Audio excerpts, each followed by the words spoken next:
Hi, I'm Tim. Welcome to Watch You Want, and thanks for logging on. Once again, we survived the week and the weekend awaits. I'm here with Josh Thanos.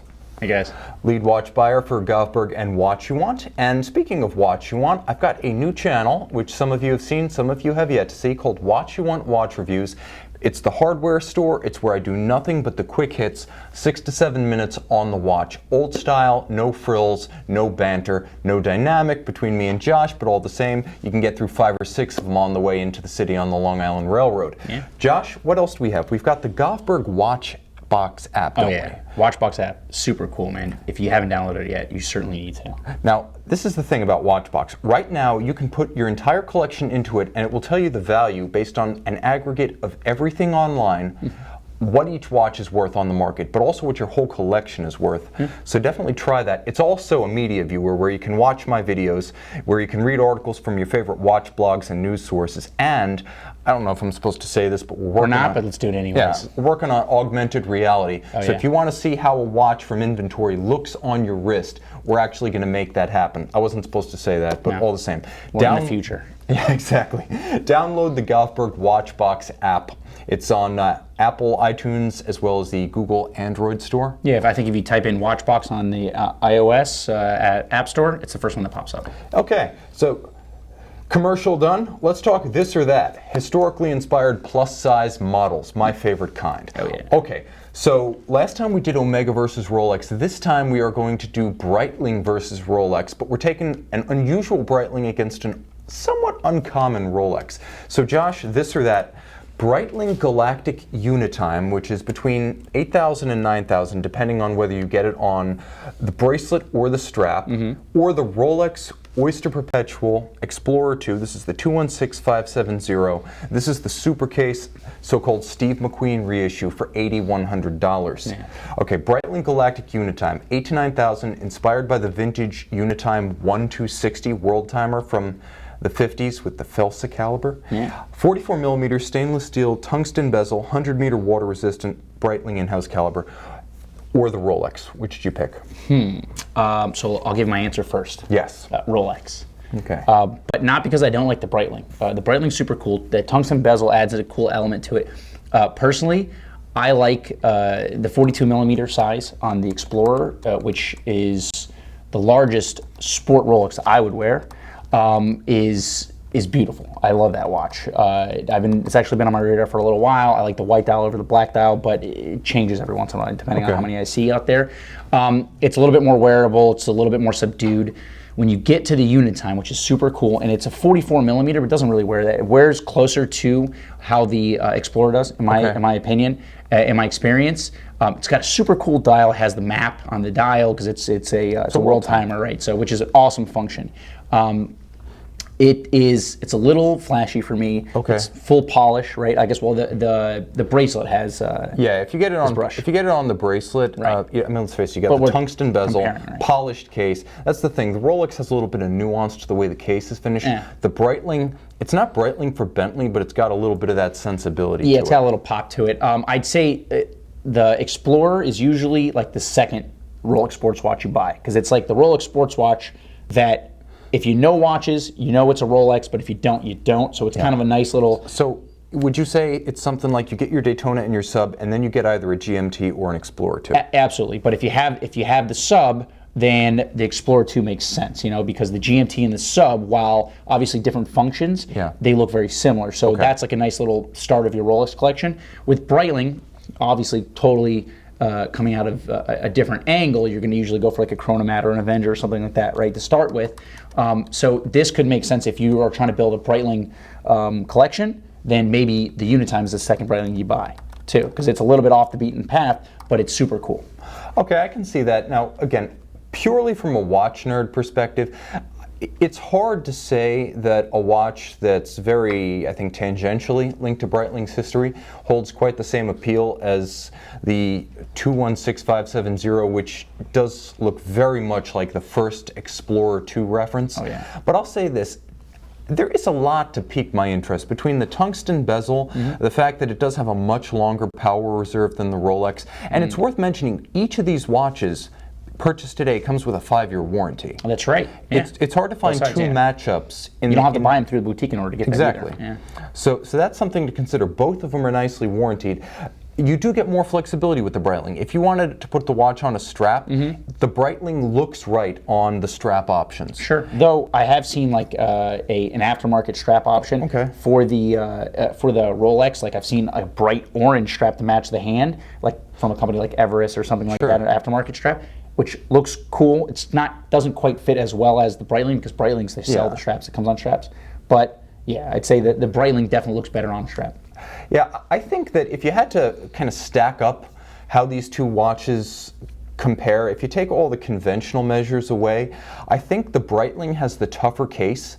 I think the tungsten bezel gives it the edge, and I think it's a little bit more massively constructed. I think the Rolex has the tougher movement, the caliber 3187. Is the tungsten bezel, is that unscratchable, or what do I get with tungsten? I'm not super familiar. Very, very hard. It's very, very hard, but it doesn't have the drawbacks that you have with ceramic, where in theory, you know, they're indelible until they scratch or shatter. I mean, the scratch on a ceramic is usually a crack that starts a fracture or an outright shattering. Sure. So the tungsten gives you a metal that's almost ceramic hard, but doesn't have the fracture risk of ceramic. Is it similar to tantalum, or? It's harder than tantalum by far. Oh, okay. It's massive. It's very heavy. It's used as a winding mass on a lot of movements, including some micro rotors from Chopard and a lot of Hublot calibers. Interesting comparison. The watches are close in price, but I really don't think they're close in appeal. I think they appeal to very different folks. Yeah, big time. And if we're talking about value, which I always have to, yeah, one's going to hold much more value than the other, and we'll leave it at that. Okay, so now new watches, Josh. This is an odd one, and I really need your input here, because everyone knows Seiko and everyone knows Grand Seiko, and a lot of folks know Credor, which is the upper level of Grand Seiko. But going all the way off the beaten path, Seiko is technically Seiko Epson, which is a huge company that's best known for making office electronics. And Seiko Epson for a long time has built many of the electronic calibers, the Astrons, also some of the spring drives for Seiko and Grand Seiko, but they never had a branded watch until now. Enter the Seiko Epson Troom. Yes, Troom.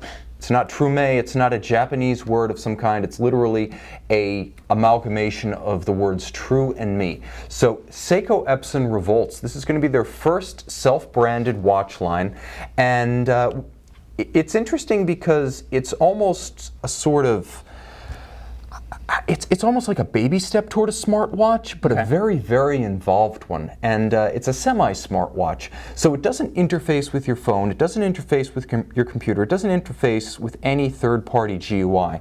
But it does have a matchbox-sized sensor that goes on your keychain, and this matchbox-sized sensor will pick up things like the infrared levels to give you UV indexes. It'll help you get the temperature, it will help you gain a GPS access, and this little card communicates with the Troom watch by Bluetooth. So between Seiko devices, you do get a Bluetooth interface, but the $2,000 to $2,500 Troom by Seiko Epson has GPS, a barometer, an altimeter, a compass, a thermometer. It can count your steps, it can estimate calories, and it can give you the UV index. It seems like the Bmw i3 of smartwatches. Like it's got one foot in two different worlds, but it's not optimized for either.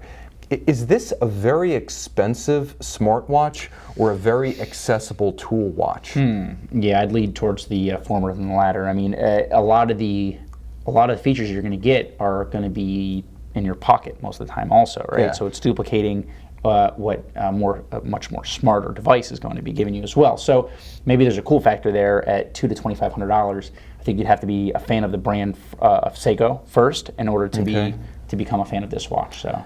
Yeah, because I mean we're somewhere between something like a G-Shock MTG, a really high-end one, and like a smartwatch. I will say this though, at $2,000 to $2,500, it's going to be tested to death, and it should be a lot more durable than a conventional smartwatch. I mean, more durable than any conventional smartwatch, really. To be, right. So for the longevity, it might be worth it if you think of it perhaps as a watch that could survive 3 or 4 smartwatches. But I do feel that it's odd that they spent this much time and energy launching the first ever Seiko Epson watch, and it doesn't have the ability to interface with a phone or a tablet. Yeah, and if you see it on the wrist, it's not going to be something that's going to wow anyone either. I've seen some photos of the watch, and it looks like every other watch that you're going to buy from Seiko, or even it looks a bit like some of the Citizen models that they have as well. Yeah, the problem is it does look like a Citizen watch that you might buy for $250 in a mall. Yeah, so I don't know if that's the look they were going for. If so, that's probably the wrong way to go. But I mean, it's a cool watch regardless. I'm sure they'll sell a few. Interesting things going on with Seiko Grand Seiko and Seiko Epson this year. Okay, so new watches continuing. This one's going to be controversial, Josh. It's the Bell & Ross BRX1 Black Titanium. Titanium case, 45 millimeters, chronograph, 100-meter water-resistant rubber strap, $18,600. With a skeleton dial, it's got a distinctive look, and it's got the 2015 to present BRX1 case. The question ultimately is, who buys this watch? Well, there's definitely a market out for Bell & Ross. Like, who is the buyer, and what does he cross shop for an $18,000 BRX1? Well, I would say that while Bell & Ross is a brand that I like and I enjoy, I'm more of a $2,000, $3,000, $4,000, $5,000 Bell & Ross fan.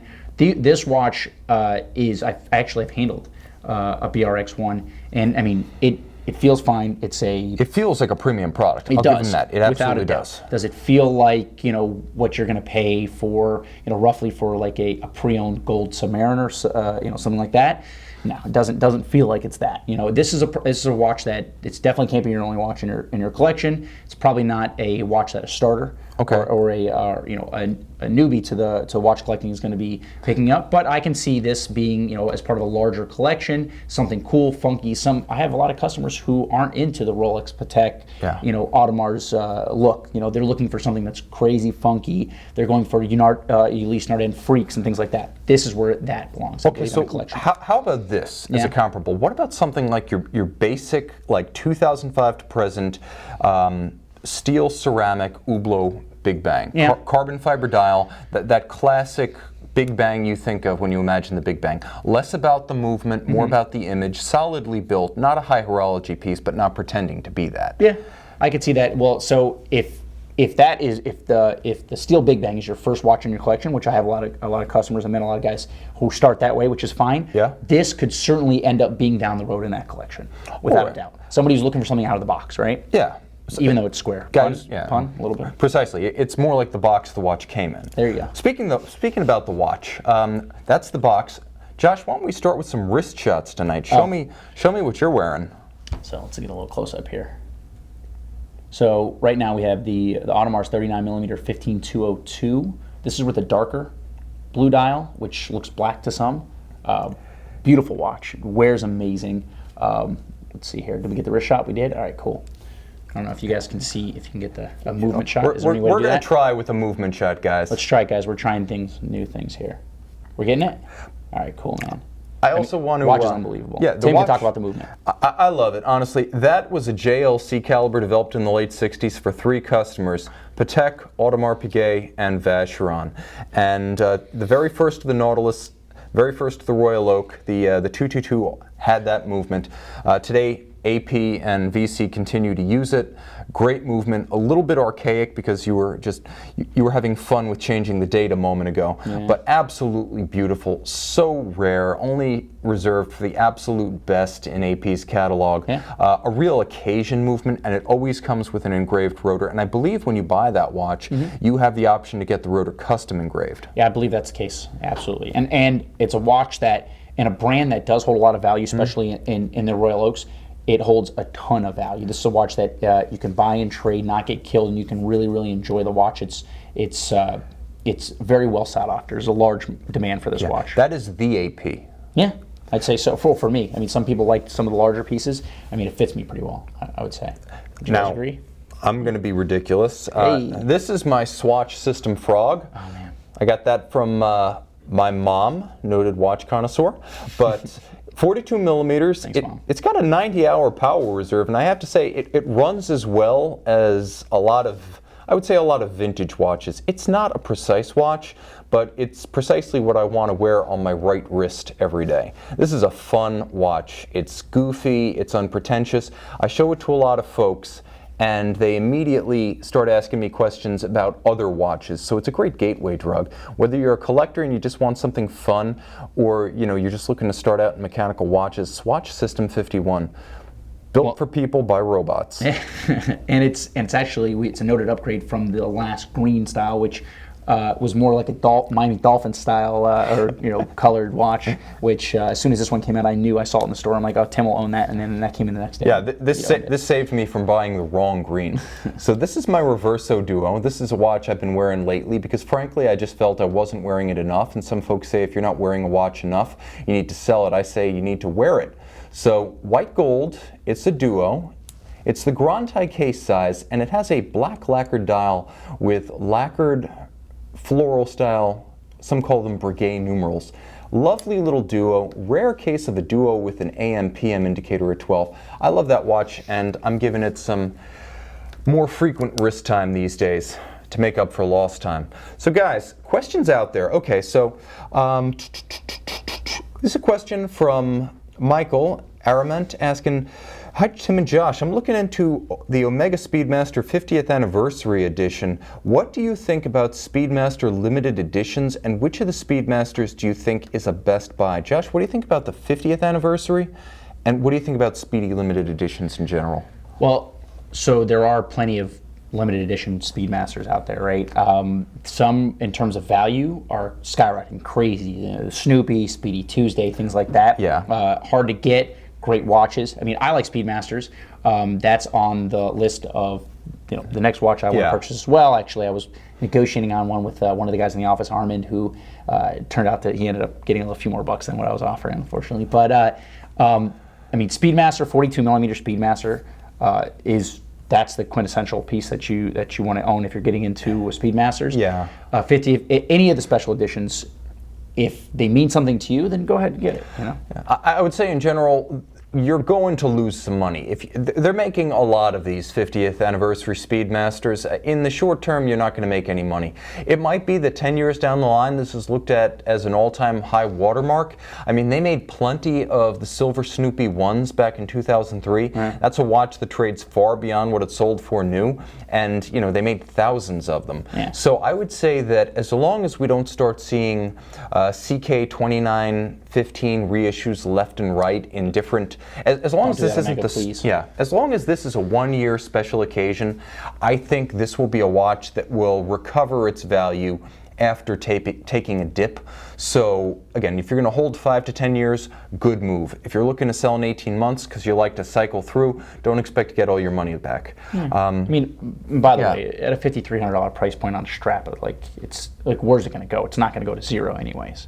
So, no. So other stuff going on that's interesting is, I think in general with the Speedmasters, your best buy is a depreciated conventional Speedmaster Moonwatch. Yeah. Just getting the Speedmaster Professional, buying one that is maybe 10 to 15 years old, that's going to be your best value.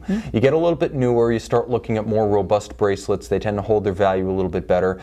That's not going to be the bottom of the market for that particular watch. I would say if you want to look at a watch that wasn't really limited so much as it was numbered and 1 year only, the first Omega in Space from 2012. That's a really nice one. It's nice. It's distinctively different than the other Speedmaster Professionals. It is constrained in the sense that it was a 1 year only edition. I like that one a lot. I don't think it's an investment piece in the 5 to 10 year time frame, but I think 20 years down the line, we could start looking at that as an important milestone in a watch that will hold its value and start to gain. If it's one to give to your progeny, I would say you can't go wrong. If you just want one that looks great, I say you also can't go wrong there. I feel like you have to have, if you're building a larger collection, yeah, over years and years and years, you have to have an Omega Speedmaster at one point, right?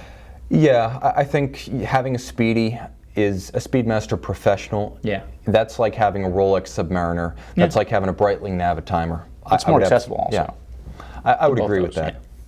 Okay, so More issues to address. Another new watch that's come out that, to me, again, we've mentioned Hublot tonight, but let's just say BRM Golf, Bernard Richards. This is 44 millimeters or 38 millimeters, steel, black PVD, or aluminum alloy, ceramic golf ball cabochon, and you can get it in green. I normally wouldn't draw attention to a debut like this because, frankly, it doesn't interest me much. And you know, this is a brand that you hardly ever hear about. They don't do a good job of promoting the products, and a lot of what they sell seems to sell just on image and looks. Yeah. But this time they're doing something that's a little bit more substantive. They're claiming that because of the shock absorber system on this model, you can play golf with it. So between the striking look of the watch and the fact that no one else is willing, except maybe Richard Mille on a couple of models, is willing to encourage customers to try it while golfing, Josh, is this company like a French version of like early 2005, 2006 Hublot? I wouldn't go that far. I mean, they're an interesting company. They make some funky watches. I feel like a lot of people come across them, just like going down a rabbit hole searching for watches that are off the beaten path, and they just find them. They come across them, right? We actually had quite a few BRMs at one time. There was it was a guy in Miami had a huge collection that he was selling to us.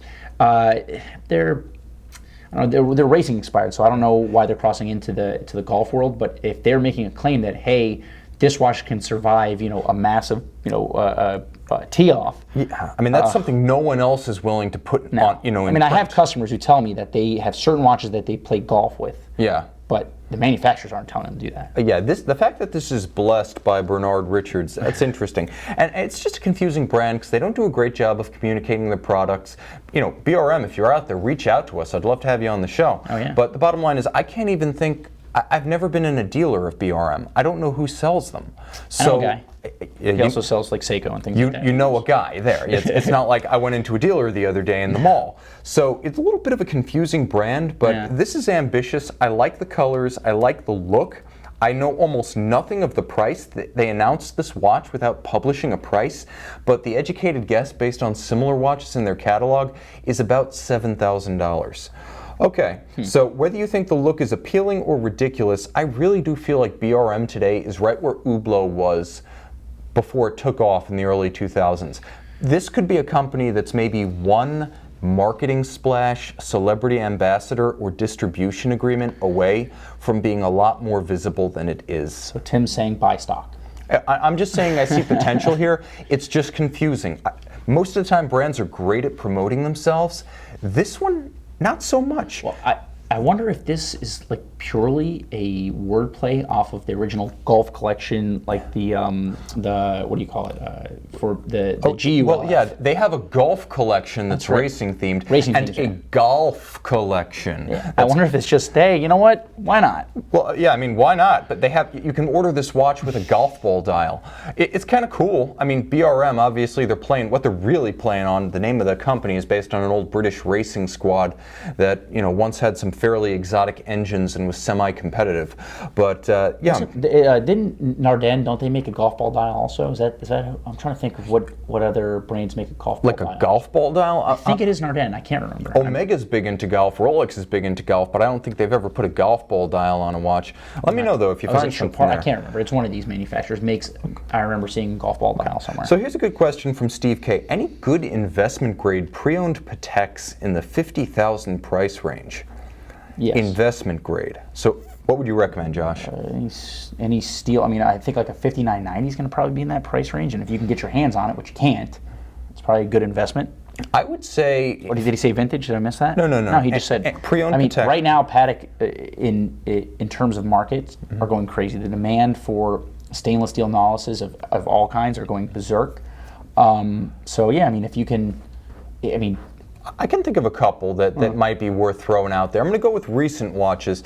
I would say if you want to go for something like a 3712, you can get one in daily driver condition in the 50s. Now you can go almost to 100 if you get it still sealed with all accessories, but they're available in the 50s. That's a one-year watch, the 3712.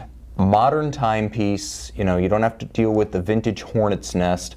So I would recommend that. I would also say a little bit under 50,000, the 5235 Gs. Oh yeah. There's a watch that was never... You're always trying to push those, aren't you? I love that watch. That's the Patek that I would buy for myself. So why don't you? Well, because I've still got a Jlc Minute Repeater on my list. That's right. Yeah, we're looking for that for him. If you have one, give me a call. Yeah, do you have the Reverso Repetition Minute Repeater? Yeah.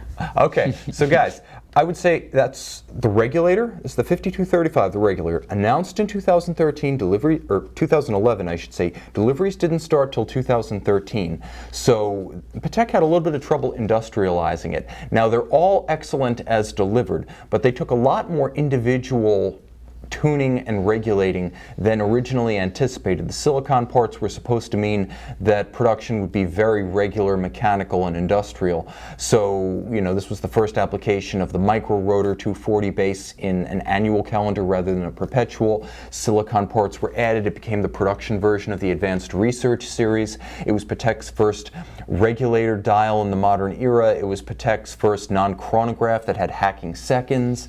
And just a lot of firsts and scarce production. The fact that you can get this watch now with all boxes papers for in the 40s, for me, that's one to buy as an investment. I have heard that they are delivering them as well. So I mean, I don't know what the future holds for that, but I'll tell you right now, stainless steel Nautiluses are just, I mean, going crazy. So you know, there's a lot of options if you're looking to, you know, put your money into. Obviously, none of these things are hard and fast. Right. And if you are putting your nest egg in it, please don't do that. No, don't invest in a watch if you need a cash equivalent. Yeah. I will say this: the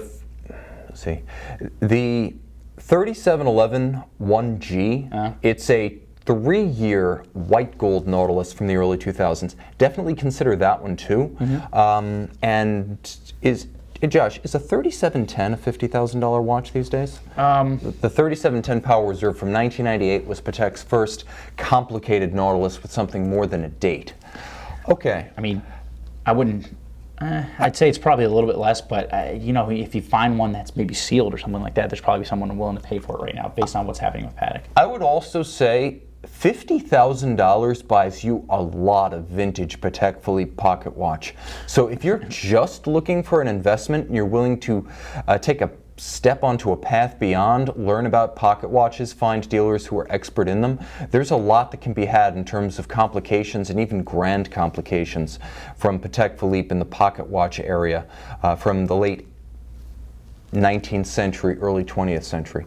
All right, so Josh, I had a little topic that I explored in the last episode, which was investment grade watches from the 2000s, and I called that the decade from hell after the famous Time magazine cover.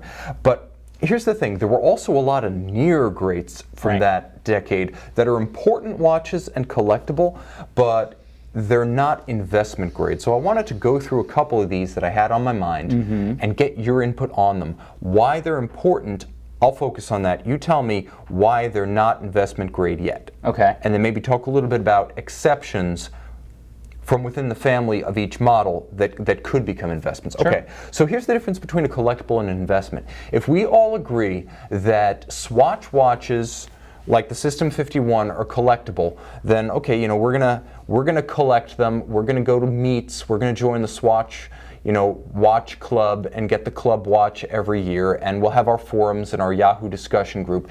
That's a collectible watch now. If you want to buy old Seiko 5s and collect them and discuss them on forums, that's a collectible watch class, but they're not investments because they're plentiful, they're not going to hold value after purchase new, and in general, just supply and demand. Supply exceeds or meets demand. Yeah.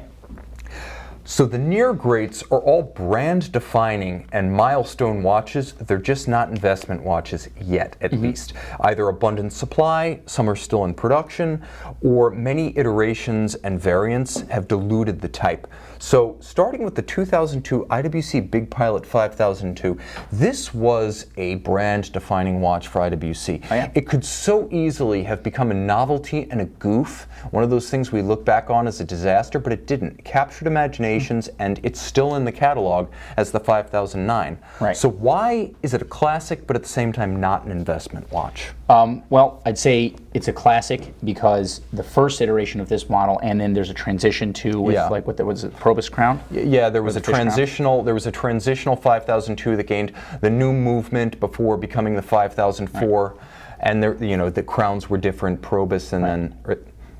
Then became, actually, it was the fish crown, and then it became Probus. That's what it is. Okay, so the transition model is actually the truly collectible version of this watch, but the 5002 is collectible because it is the first. It was somehow IWC pulled off making a wall clock, their like iconic piece, right? It's almost 60 millimeters lug to lug. No, it's humongous. Like, I love the watch. The watch is fantastic. I can't wear the watch, unfortunately. It's just too big. But if somehow, maybe if I gain 200 pounds, maybe I can wear the watch. I can wear it. So, but plenty of people love this watch. In fact, I have collectors who only collect big pilots. Why is it not an investment? Because it's extremely easy to get. If you have, and you can buy it pre-owned, well below retail at this point, right? And they even had a price drop. So it's not an investment grade watch if you're buying it new, because anybody who wants it can get it easily. The 5002 is and will be slowly, they're gonna end up disappearing over time, and that'll be the first, like you always say, the first is always going to be the most collectible, of course. And of course, the latest version of the 5009 has tried to go back to the look of the 5002, so that's all the endorsement you need. IWC knows it. Right, and that always helps too. Like just like with the Explorer 2, the Steve McQueen, the what is it, the 16750 or 1675? We're talking about the original Explorer 1? Right. Yeah, the 1655. 1655, that's what it is. Sorry. So 1655 blew up in popularity when they released the new 216750. Yeah, right? People actually went back to the original and start. It's like the Kinks. They had a commercial resurgence because Van Halen covered them. I mean, it's the same thing with older versions of current watches. Sometimes if the new version is hot enough, it lifts the old one. And I think we'll see at some point people going back to the 5002s, looking at the transitionals. And I actually think the platinum blue dial, because there is a platinum black dial, I think the platinum blue dial version of the 5002. By the way, which I just delivered to a customer, and it just came back to factory service. I couldn't believe how unbelievably beautiful that watch is. That is, like the blue matte dial looks like it goes for the thing. Oh, I mean, it's too heavy. Listen, Lance, I don't know how you pull it off. You're a better man than I am. But the watch is just. We sent it to the factory service, so I hadn't seen it in a while. When it came back before I shipped it out, I'm just like, wow, like this thing is unbelievable. And here's the thing: that watch is going to be collectible. And it might even become an investment grade 5002, not because of the platinum, because of the blue dial. Yeah. It's just that matte blue dial, it looks like it goes on forever, man. It's unbelievable. We have a question coming from P-Tour, and he's asking, how much does that watch trade for right now? If I can remember, I can look it up here. But the interesting, we're lucky we have our proprietary database of all the trade secrets. That's right. So this is the thing. That would be your candidate. The 5002 in its transitional movement form, and the 5002 in its blue dial platinum variant. Now, again, still too early, still too common to be truly investment grade, but stay posted. Now, the 2005 Hublot Big Bang. This is a watch that is deservedly described as an icon.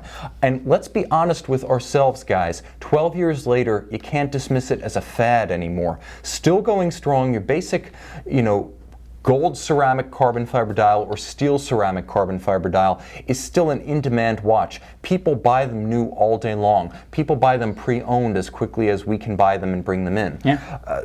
Now, there is a good supply of these. Yeah.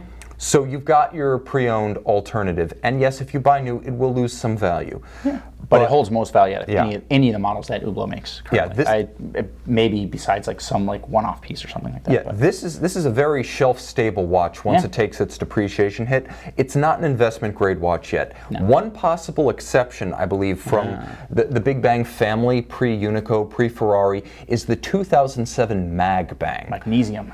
Yeah, magnesium, but more than that, it had I mean, it actually had a movement made of aluminum and titanium. So this is a watch that looks the business. It's distinctively different than other Big Bangs. It has actual horological interest because Hublot started doing things that were different with the movements rather than just putting an ETA in the case. Right. And when you hold it in your hand, even the thinness of the strap, everything about that watch is special. Yeah.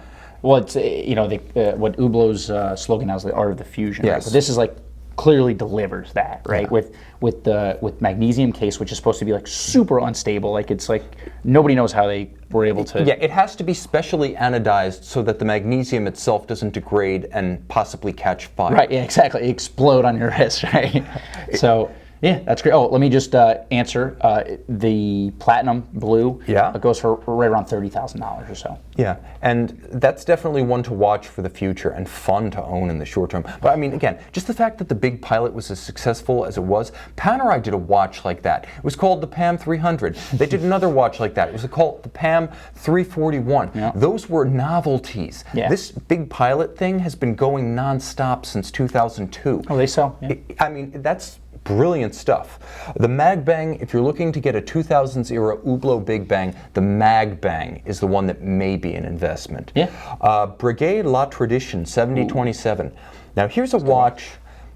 This is literally a before and after watershed moment for the Breguet brand, because before that they were a great name searching for an identity and a way to link its present day model line to a past that is literally second to none in the entire world of watches. And that was difficult to do. The Type 20 was a nice workman-like luxury sports watch.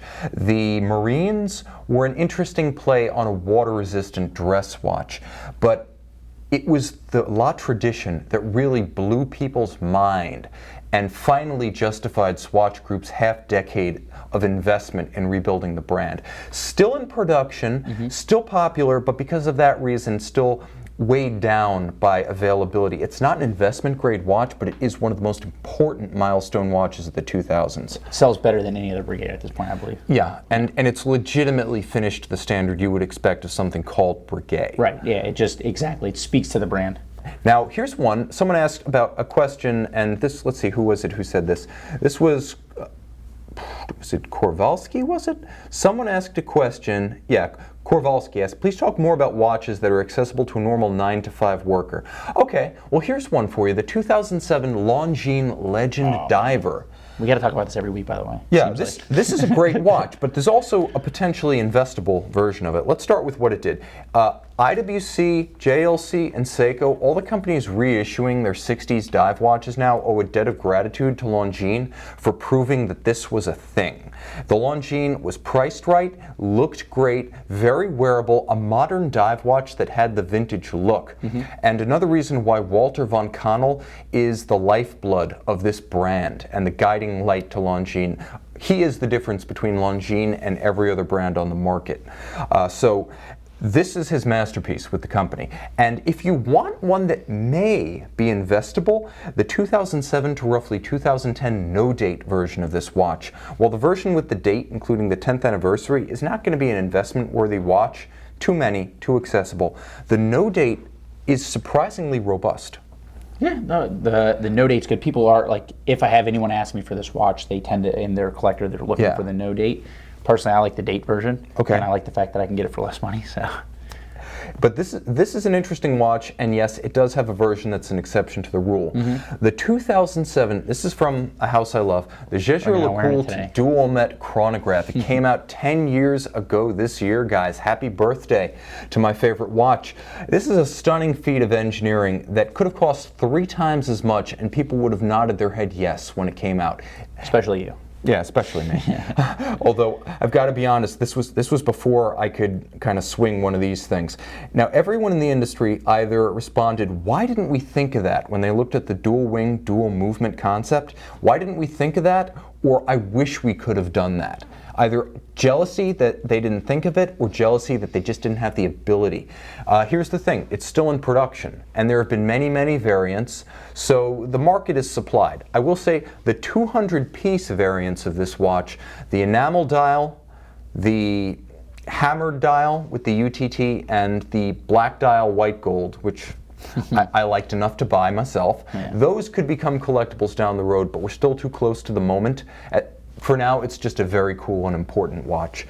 I want to jump forward to possibly the most iconic watch on this list, and that is the 2009 FP Journe Chronomètre Bleu. Josh, talk a little bit about this watch. Well, it is the strongest watch that they sell in terms of market value. Yes. It is also not the lowest price watch with the release of the Elegant the 48. lowest price mechanical watch. The lowest price mechanical watch, tantalum case. It's got the deep blue dial, and that's a watch that I would say it's almost investable.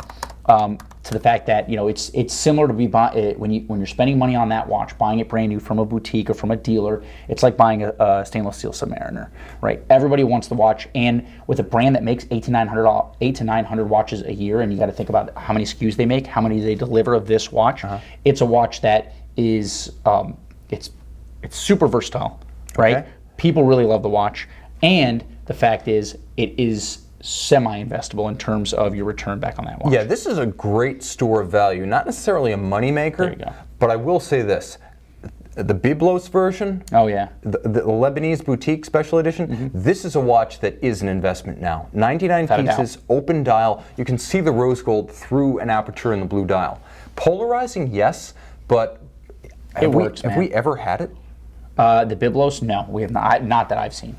That's a watch, if you want to get into a Chronomètre Bleu and you want to make money, that's the one to buy. Yeah, without a doubt. Okay, so a bonus this or that. We've got a second round of this or that. Josh, we're going to introduce a watch that we discussed earlier. This is the Bell & Ross BRX1 Black Titanium, $18,600, 45 millimeter steel, 100 meter water resistant, and a chronograph on a rubber strap. Yes. Or the Bulgari Octo by Retro, born into this world in 2010 as a Bulgari by Gerald Gent, and now Bulgari branded exclusively. Automatic, 100 meter water resistant, also steel, 42.5 millimeters, wears 45. Trust me guys, rubber strap.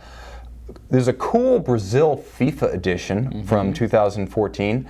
$18,200, two very unconventional steel sports watches. Which do you go with? Genta. Yeah, me too. Yeah, Genta wins.